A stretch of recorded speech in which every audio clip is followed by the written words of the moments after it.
Dr. Kelly, am I gonna mess up my surgery? I had a patient ask me this a few weeks ago. She had a posterior meniscus repair. Um, and protocol for that for her was basically non-weight bearing for 4 weeks, I think it was, 4 or 6 weeks, and then a gradual return to weight bearing and then weight bearing activities. So I want to take this episode to talk about the major ways you could mess up your surgery, which is basically for her, she was in a knee brace that was locked in extension. To ease her mind, and this is true, the only way she was going to mess up her surgery was if she took herself out of the knee brace and did something stupid. And did something stupid is kind of vague, but you know what I mean. Tried to walk on it without any kind of support. Um, Fell, let the dog run into her. Um, I don't know.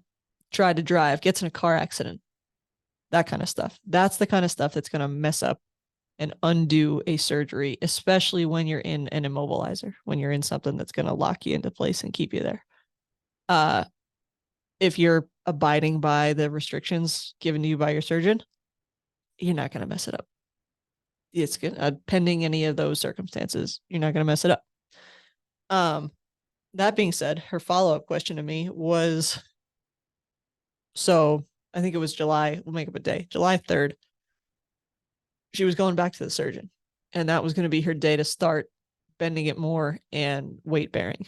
And she said, so what? I'm just going to go 4 weeks having not put any weight on this thing to walking around like normal in a day? And I said, no, that's a really good question. No, that's not what's going to happen. Which is important, actually. Like kids often think that, oh, good, I got cleared to run. That means I can play football again. No, clear to run and playing football are not the same thing. So I've had to have some tough conversations with kids to explain and clarify that. But going back to this patient, so we started to, she was doing really well. So we asked her surgeon if we could start a little, like what we call touchdown weight bearing, which is basically like if her right side was affected, pretending that there was a Ritz cracker under her right toe, her right big toe, and that she could put weight on it, but she couldn't crack the Ritz cracker, which is toe touch. Basically nothing. It's as close to non-weight bearing as you can get without still non-weight bearing. So we started probably 2 weeks or so before July the 3rd with this toe touch weight bearing, while she was still in the brace, while she was still using a walker. And she was doing really well with it.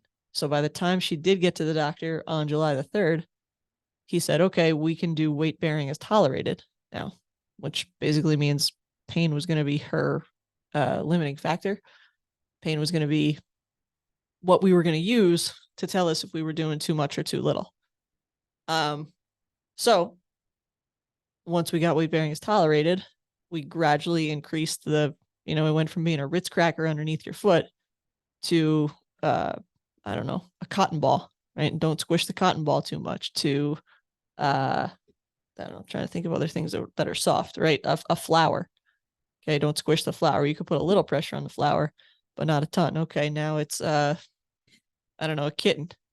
You could put a little pressure on the kitten, but don't squish the kitten. That kind of thing, where we gradually weaned her into what was eventually full weight bearing, and now she's doing great. She's got no walker. This is 3 weeks later.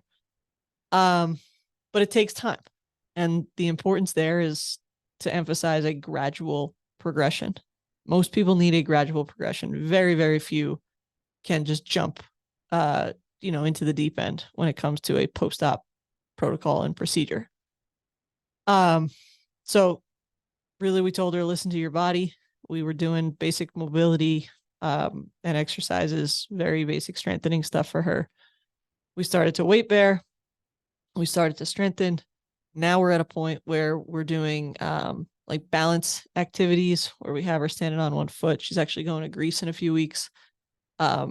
So I have her doing stairs, navigating around obstacles, trying to replicate what old cobblestone streets will be like and crowded tourist areas will be like, um, and mimicking the movements that she's going to have to do.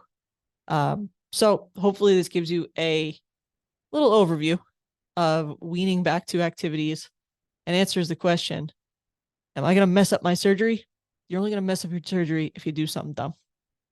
It's kind of blunt and a little vague to put it that way, but it's true. I appreciate you. Thank you for spending some time with me today. Keep getting better every day.